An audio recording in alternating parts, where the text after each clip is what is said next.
말씀 여호수아서 20장입니다. 여호수아서 20장 1절에서 9절까지 한 절씩 교독하기로 하겠습니다. 여호수아서 20장 1절에서 9절 1절 하나님 말씀입니다.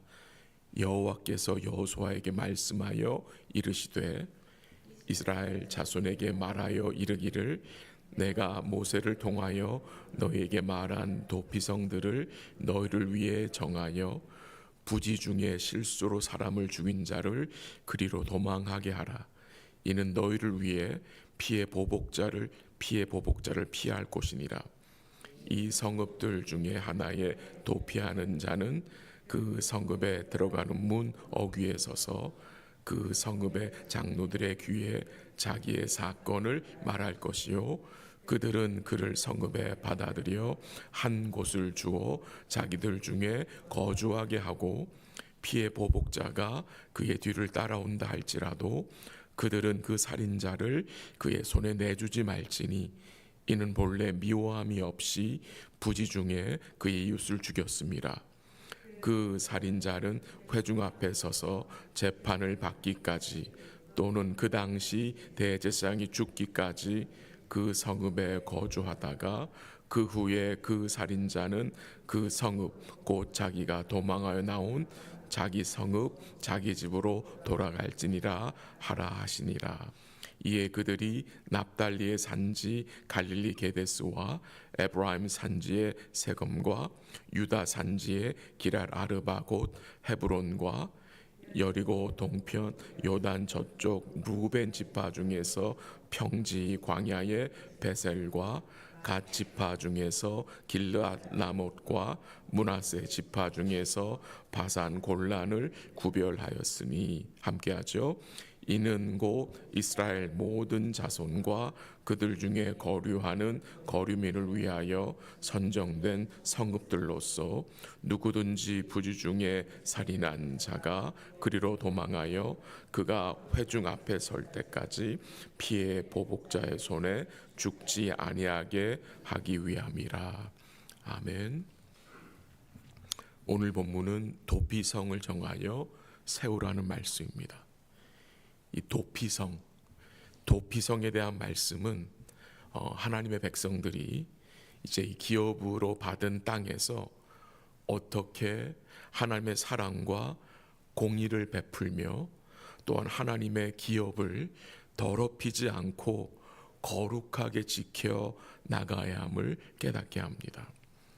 이 도피성에 대한 말씀은 과실치사, 그러니까 부지 중에 혹은 실수로 사람을 죽인 자가 그 피해 보복자의 보복을 피하기 위하여서 도피성으로 들어가 장로들에게 이 합법적인 재판을 받고 그곳에서 보호를 받게 하는 내용입니다. 이 도피성에 대한 말씀은 하나님이 이미 모세를 통해서 민수기 35장과 신명기 19장에 말씀하신 내용입니다. 그런데 고의로 살인한 자는 도피성에 갈 수가 없습니다. 고의로 살인한 자는 반드시 죽이로 하나님께서 명하셨습니다. 오늘 본문 1절에서 3절에 보면은 이 도피성의 필요성과 목적을 말씀하십니다. 한번 3절을 한번 같이 읽어볼까요? 시작. 부지 중에 실수로 사람을 죽인 자를 그리로 도망하게 하라. 이는 너희를 위해 피해 보복자를 피할 곳이니라. 부지 중에 실수로 고의성이 없이 즉 마음의 계획감이 없이 사고로 사람을 죽인 자가 그 죽임을 당한 자의 가족들로부터 보복을 피하게 하기 위하여서 또한 합법적인 재판을 받게 하기 위하여서 도피성으로 보내는 것입니다. 신명기 19장 5절에 보면 어떤 사람이 이웃과 벌목을 하러 가서 도끼로 나무를 찍을 때에 그 도끼가 그 자루에서 빠져나가 그 이웃을 맞추어 그로 죽게 했을 때에 그 사람은 도피성으로 피하여 생명을 보존할 수 있다고 말씀하셨습니다. 그러니까 고의로 사람을 죽인 것이 아니라 부지 중에 사람을 죽였기 때문에 도피성으로 피하라는 것입니다. 그러나 아무리 고의성 없이 실수로 부지 중에 사람을 죽였다 할지라도 그 희생자의 가족들은 마음이 아프고 또 그 실수로 인해 죽인 자를 얼마 동안은 미워하게 되고 원수같이 여겨져서 극한 감정에 휩싸여 그 사람을 죽일 수 있기 때문에 어떻게 합니까? 도피성으로 보내는 것입니다. 근데 오늘 본문의 중요한 원리는 그 부지 중에 산이란 자가 아무데나 가서 숨으면 보호받지 못합니다. 중요한 것은 하나님이 정하여 세우신 도피성으로 가야 합니다. 거기에서만 용서와 안식을 받을 수 있습니다. 그 도피성에 누가 있느냐? 하나님이 세우신 대제사장이 있는 곳이기 때문입니다. 또한 오늘 본문 4절에서 6절에 보면은 도피성의 기능을 말씀하십니다. 한번 4절 같이 읽어볼까요? 4절 시작. 이 성읍들 중에 하나에 도피하는 자는 그 성읍에 들어가는 문 어귀에 서서 그 성읍의 장로들의 귀에 자기의 사건을 말할 것이요 그들은 그를 성읍에 받아들여 한 곳을 주어 자기들 중에 거주하게 하고. 그 도피성을 사용하는 절차, 방법을 말씀하십니다. 도피성으로 도피한 사람은 자기의 사건을 누구한테 말해야 합니까? 그 성읍의 장로들에게 자세히 말해야 합니다. 모든 사건을 어떻게 해요? 사실대로 진술하고 그 다음에 성읍의 장로들이 그 이야기를 듣고 정말 이 사람이 부지 중에 실수로 사람을 죽인 것이라고 판결하면 어떻게 합니까? 그를 도피성으로 받아주어 거기에 거주하게 합니다. 그리고 5절에 보면은 만약에 사고로 죽임을 당한 자의 가족이 보복을 하러 그의 뒤를 따라와 그를 달라고 요구하여도 그 성읍의 장로들은 그 사람을 어떻게 해요? 내어주지 말라고 합니다. 하나님은 이렇게 하여서 피가 피를 부르며 복수가 또 다른 복수를 부르는 이 살인의 악순환을 방지하게 하신 것입니다. 이렇게 하심으로 그 땅을 거룩하게 지키고 하나님의 사랑과 공의를 그 땅에 나타내게 하신 것입니다. 근데 도피성에 피했던 자가 자기 마음대로 도피성을 떠나면 어떻게 됩니까? 죽임을 당할 수 있습니다. 그 내용이 민수기 35장에 나오는데요. 도피성 밖으로 자기 마음대로 나갔다가 어떻게 돼요? 죽임을 당할 수 있다는 것입니다. 그러나 하나님이 정해 주신 그 바운더리 안에 이 부지 중에 사람을 죽인 자가 반드시 거해야 한다는 것입니다. 도피성에서 함부로 나갔다가 밖에서 죽임을 당하여도 그 죽인 자에게는 죄가 없다고 하나님께서 말씀하셨습니다. 그 다음 6절 한번 볼까요? 아주 중요한 내용이 나오는데요. 6절 한번 읽습니다. 시작. 그 살인자는 회중 앞에 서서 재판을 받기까지 또는 그 당시 대제사장이 죽기까지 그 성읍에 거주하다가 그 후에 그 살인자는 그 성읍 곧 자기가 도망하여 나온 자기 성읍 자기 집으로 돌아갈지니라 하라 하시니라.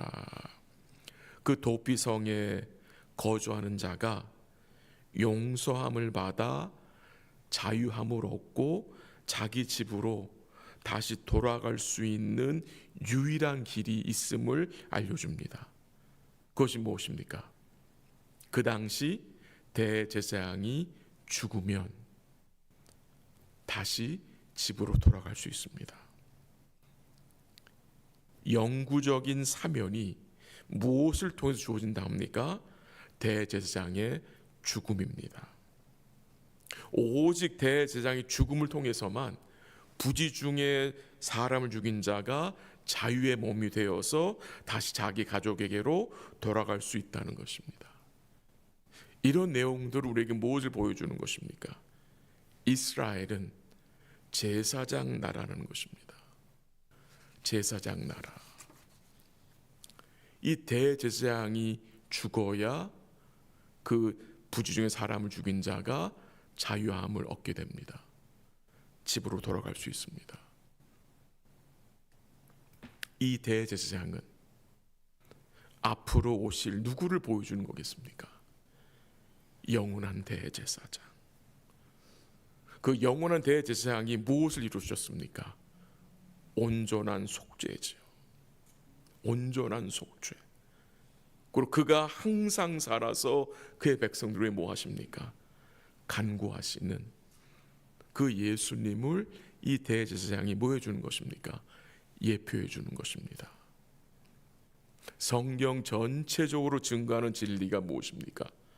죄는 여러분과 죄가 범하였지만 그 죄의 완전한 사면은 그 죄와는 아무 상관없는 죄 없으신 영원한 대제사장 곧 예수님의 죽음과 부활을 통해서만 이 영원한 속죄를 여러분과 제가 누리게 된다는 것을 증거합니다.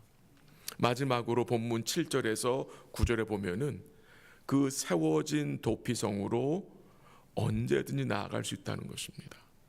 이 도피성들은 요단강을 중심으로 해서 서편의 3개, 동편의 3개가 세워졌습니다. 이 약속의 땅은 이 백성들이 믿음으로 이제 정복하고 그저 그 땅을 그 기업을 분배받은 땅을 그냥 지키는 것, 소유하는 것만이 아니라 그 기업을 뭐 해야 합니까? 더럽히지 않는 것입니다. 그 땅에서 이 백성들이 하나님의 백성들로 받은 사랑과 하나님의 공의를 드러내며 살라는 것입니다. 말씀을 정리해 보겠습니다. 이 도피성에 대한 말씀은 결국 우리의 영원한 대제사장이신 예수님, 우리의 영원한 도피성이 되신 예수님을 보여주기 위함입니다.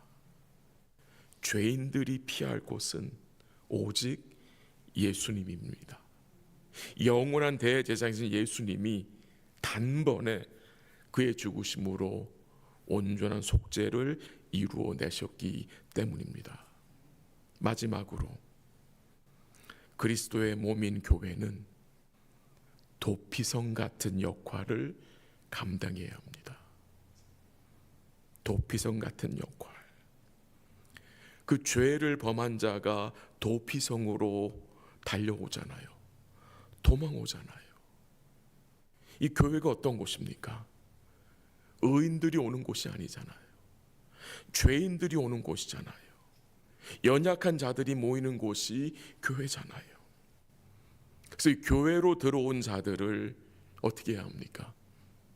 우리가 주의 말씀과 사랑으로 잘 보호해야 할 책임이 있음을 다시 한번 우리로 깨닫게 됩니다. 또한 동시에 주께 용서받은 죄인들은 우리잖아요. 우리가 용서받은 죄인들이에요. 서로에게 하나님의 사랑과 공의를 지혜롭게 잘 드러낼 수 있어야 하겠습니다. 그러기 위하여서 주의 말씀으로 보호와 자유함과 우리 영혼의 참된 안식을 풍성히 누리는 복된 삶 되시기를 주의 이름으로 간절히 기도합니다. 한번 기도하겠습니다. 하나님 아버지 감사합니다. 또 잠시 주의 말씀을 읽고 생각해 보았습니다. 이 죄인들이 피할 곳이 있다는 것 얼마나 감사한지 모르겠습니다. 우리가 피할 곳은 오직 예수님이십니다. 영원한 대제사장인 예수님이 단번에 영원한 속죄를 이루셨음을 기억하고 우리가 하나님께 받은 그 사랑과 은혜를 기억하고 주의 몸된 교회가 이 도피성 같은 역할을 잘 감당할 수 있도록 인도하여 주시옵소서. 교회로 들어오는 자들을 우리가 주의 말씀과 사랑으로 잘 보호할 수 있도록 우리에게 성령의 충만함을 더딥혀 주옵시고, 주께 용서받은 죄인들로 서로에게 하나님의 사랑과 공의를 지혜롭게 또 겸손하게 드러낼 수 있도록 우리의 마음을 붙들어 주시옵소서. 이 아침에도 주의 이름을 부르며 간구하는 사랑하는 주의 백성들을 기억하여 주옵시고, 넘치는 은혜와 긍휼로 함께 하시고, 또한 회복의 은총으로 역사하여 주시옵소서. 또 오늘 저녁에 드려질 수요 예배를 통해서 주님이 영광을 받으시고 풍성한 은혜와 긍휼로 주의 백성들에게 허락하여 주옵소서. 모든 것을 주께 감사드리며 예수님의 이름으로 기도합니다. 아멘. 기도하시다가 돌아가시기 바랍니다.